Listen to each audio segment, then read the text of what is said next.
कल्याणमधील अल्पवयीन मुलीचं अपहरण करून तिच्यावर अत्याचार करण्यात आल्याची संतापजनक घटना उघडकीस आली आहे। अत्याचारानंतर पीडितेची हत्या करण्यात आली। दरम्यान या प्रकरणामधील मुख्य आरोपी विशाल गवळीला पोलिसांनी ताब्यात घेतलं आहे। कल्याणमधील अल्पवयीन मुलीचं अपहरण करून लैंगिक अत्याचारानंतर तिची हत्या करण्यात आली आहे। भिवंडीतील बापगाव परिसरातल्या कब्रस्थानमध्ये पीडितेचा मृतदेह विवस्त्र अवस्थेत आढळला आहे।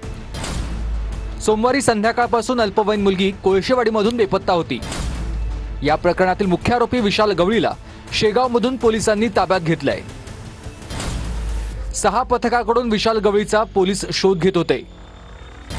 विशाल गवळीवर याआधीच बलात्कार, पोक्सो तसंच विनयभंगासारखे अनेक गुन्हे दाखल आहेत। विशाल गवळीवर तडीपारीची देखील कारवाई केली होती। सध्या तो जामिनावर बाहेर होता। या प्रकरणी अल्पवयीन मुलीला रिक्षातून नेणाराही पोलिसांच्या ताब्यात आहे।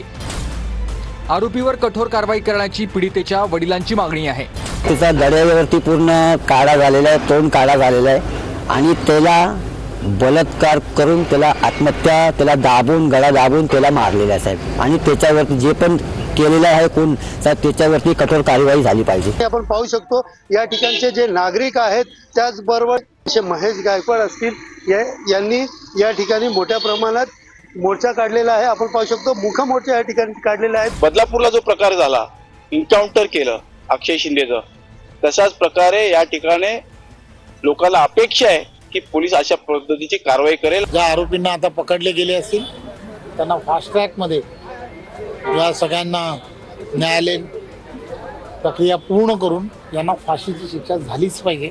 जे बदलापूरच्या आरोपी सोबत जे केलं त्याच परीने ह्या आरोपी सोबत पण करावं अशी मी गृहमंत्र्यांकडे मागणी करेन।